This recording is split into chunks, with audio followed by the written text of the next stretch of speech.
Hello, everyone, and welcome back to NCATS. We're beginning the next saga, or I guess part of this saga.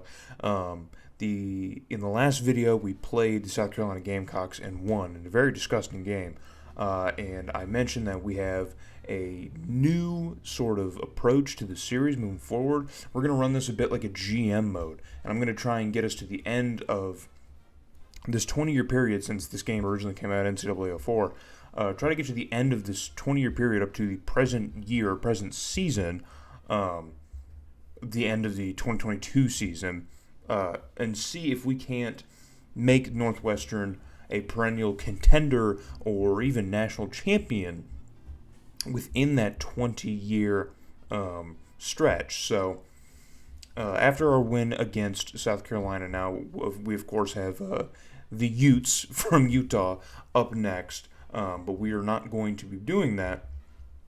I'm going to change up the coaching strategy a bit here, really lay heavy on the pass because that seems to work a lot in this game. I don't think I've adjusted the coaching settings before. I think I just kind of run with what it auto sets because if you play the games, it doesn't really matter. You pick whatever you want. But for the sake of simming, it's important that you have your coaching strategy set up how you want it. So really got to play to the strength of our team so we can win as many games as possible. As we have Utah, we have to play Washington State and Ohio State, who are ranked, and of course we have Wisconsin and Penn State, who are also ranked in our conference. So we have a pretty tough Big Ten schedule, just playing in the Big Ten by virtue. It's a really tough conference around this time. So we're going to sim through here and check the results here of year two. So following our win over South Carolina, we have a very dominant showing against the Utes and beat Utah. Washington State moves up to number 14th in the nation. They are undefeated, but we upset them on the road in Washington.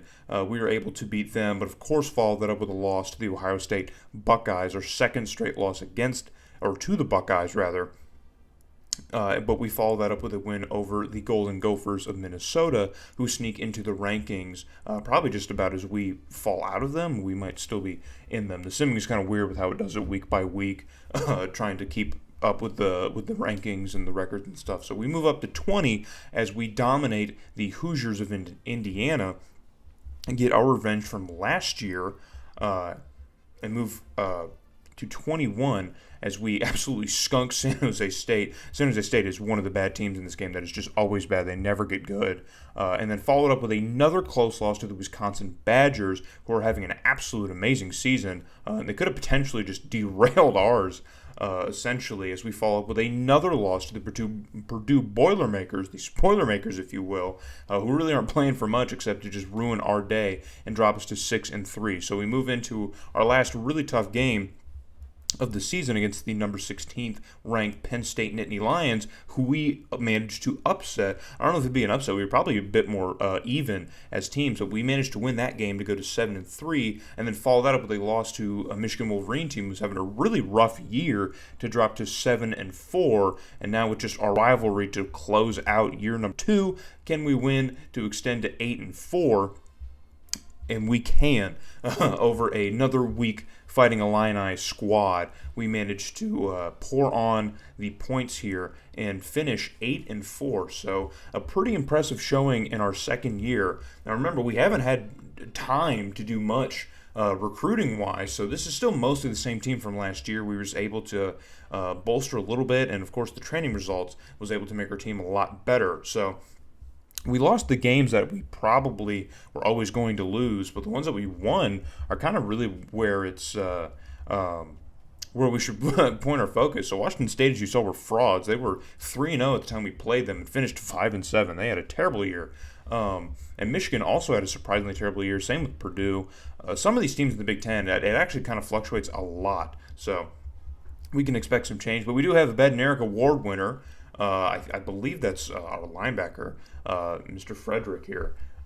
He is our first award recipient on this squad. We hope to earn a lot of hardware at various positions, of course, bowl games and national titles. But he was our first award winner. We have the Bednarik Award under our belt now as head coach. There are your Heisman results, and we get an invitation to play in the Sun Bowl against the UCLA Bruins, who are ranked 18th in the nation. So this is going to be our first bowl game as head coach. Now, part of this challenge, this 20-year challenge, is making sure that we kind of outdo Pat Fitzgerald and his Northwestern Wildcats. And I believe in their first year they made it to a bowl game, but they lost it. They went 500 and they lost their bowl game.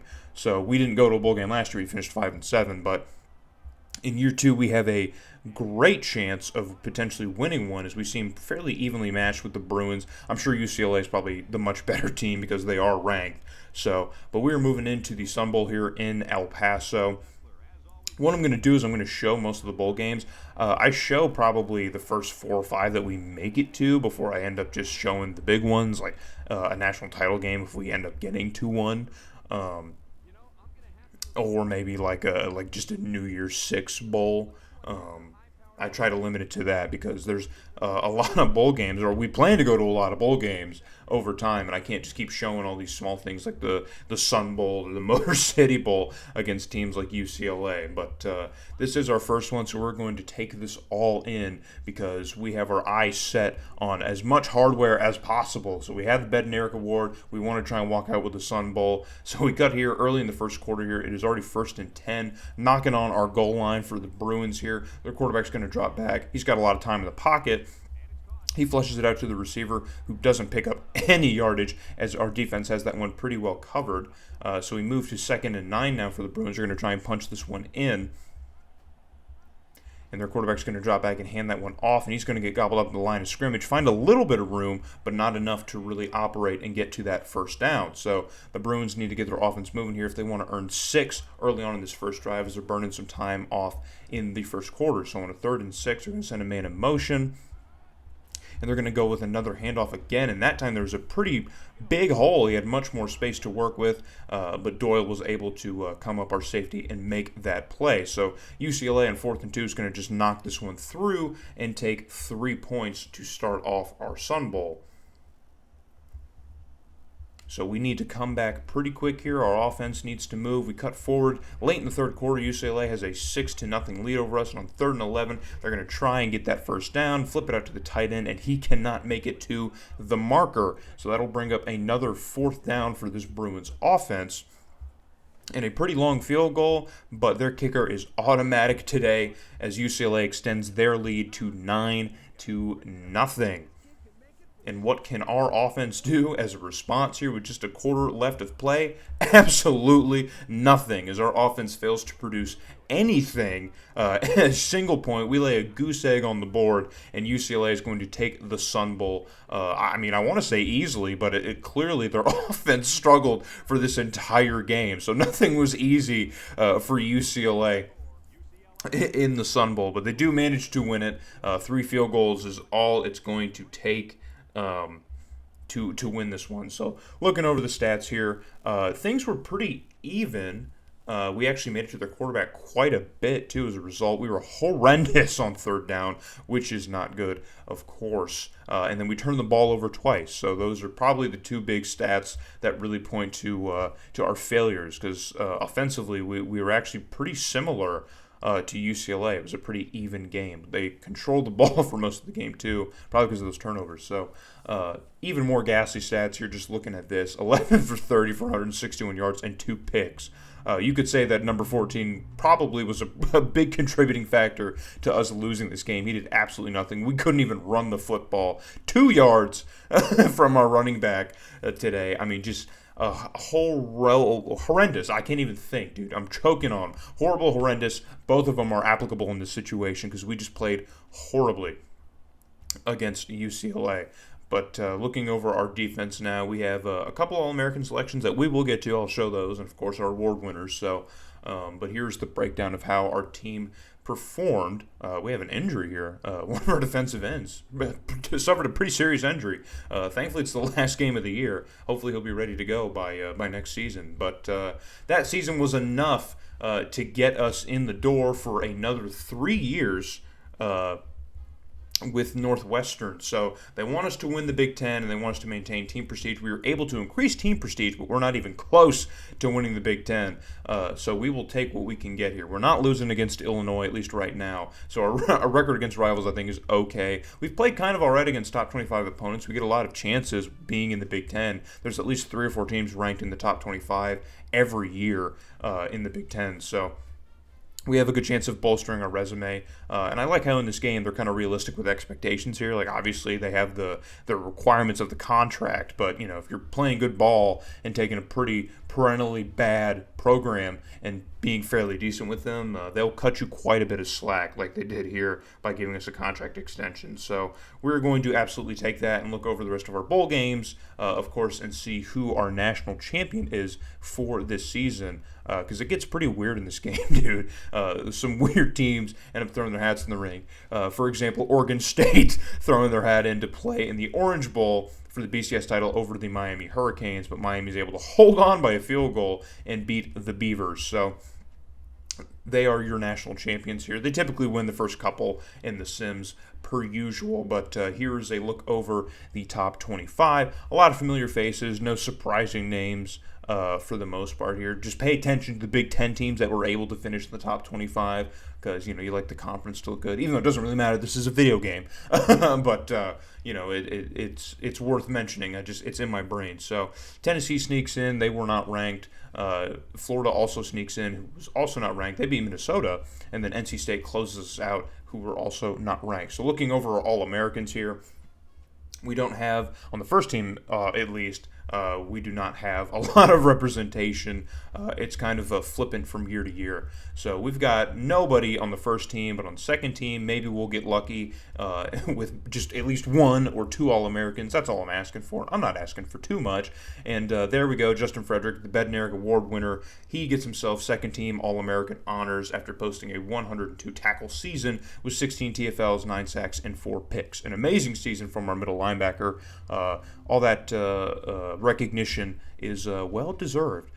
So looking at our freshman team here, I don't think we had too many freshmen contribute a lot aside from Justin Frederick. So he is our only representation outside of Irvin Johnson, our strong safety, who had 50 tackles, 8 TFLs, 5 sacks, 3 picks, and 4 forced fumbles. That is pretty crazy. A really solid season. So looking over the conference standings here, we finished 5th, right in the middle of the pack here, just behind Iowa. And you got to remember, the conference standings are always based on that conference record. So it isn't just about having a decent season going 8-5. We got to play well in the conference. As you see, Illinois finished 3-9 because all 3 of their wins were in conference. Better than Michigan, who finished 8-6, and Purdue finished 7-6. So we really got to play well in conference here. And then Michigan State rounds out the caboose after playing 1-7, putting up a 1-7 season in conference. So Wisconsin takes the title in year number 2 here for the 05 season, I believe. Looking over our numbers here, for the year anyway, number 14 puts up a 2,600 yard season here, 18 touchdowns to 15 picks. Not good. A not good season, really whatsoever. It's amazing to think how well we ended up finishing in the season, considering how bad our quarterbacks actually played. So it's a pretty mirrored season from last year. I threw a ton of picks in year 1, so I just ignore that stat. But our running back posts a 1,000-plus yard season. He smashes that, has 1,157 yards, which is great, and 14 touchdowns. He was a pretty big star in this offense. His longest was 74 yards. So yeah, dude, he was really cutting it up for us throughout this season, which is good. That's what you want. That's really what you like. But looking over receiving, we have 1,000-yard receiver. He's got 1,300 yards. It's number 9. And then receiver number 2 almost has 1,000 yards, but he taps out at 900. And then it's a steep fall off from there. So with our formations lining up 4 or 5 receivers, we were really only getting the ball to about 2 of them. As funny as that is. So, but that is our breakdown receiving-wise here. And then looking at our O-line, I guess we'll just take a look here, comparisons. Because I try to do both. I try to, just look at the year itself and then, compare year to year. Just see, how some of our brighter contributors perform from year to year. But then looking over the O-line, too, because in a couple of years I'll start looking at year to year, just how the pancakes stack up and how they kind of fall off and the amount of sacks and stuff, because we got to protect our quarterback, of course. So Justin Frederick is the tackler on this team here, the lead tackler by a pretty wide margin, almost 20 more tackles than the second top person. But he was all over the field, judging by his stats here. Was able to get 4 picks, I think it was, and then, 16 TFLs. So a really amazing season. And we need that type of dominance coming from the linebacking core. And, I mean, just all around the team needs to get better, because it still isn't like that decent of a team. I think most positions are about 70s to 80s. Now, we're starting to get a little bit better. Of course, our kicker had an amazing season compared to where we were last year, because I hardly kicked in year one, and it didn't work well. So, but yeah, the team just needs to increase a little bit here. We're starting to get a little bit better. You can see some of the results here. I want to keep the trend upward. I don't want to step backward. It's kind of hard to avoid stepping backward, but it is what it is. So last thing, before heading into the offseason, I like to look over the stat rankings, how we ranked up in the NCAA versus our conference. So a lot of kind of far off conference ranks. Like we rank kind of bottom tier, or just in the bottom half of the Big Ten in most meaningful offensive categories. Our passing game, at least per game, was fairly decent. It was among the top in the Big Ten, but everything else is firmly kind of towards the back end. So keep in mind we finished 5th, but there's a lot of 8ths and 9ths placements here. So, what's fun about these stat rankings is kind of looking and seeing exactly where the good play came from, and it's definitely more so our defense. So we were really great at turning the ball over and giving our offense opportunities, even if they weren't the best at capitalizing on those opportunities. We had a lot of high-scoring games. We put over 40 points like Minnesota, Indiana, San Jose State, Illinois, our weaker opponents. But we were able to score points, so I guess just not consistently enough to really justify, because I think Ohio State held us to like 13, so we weren't consistently lighting up the scoreboard.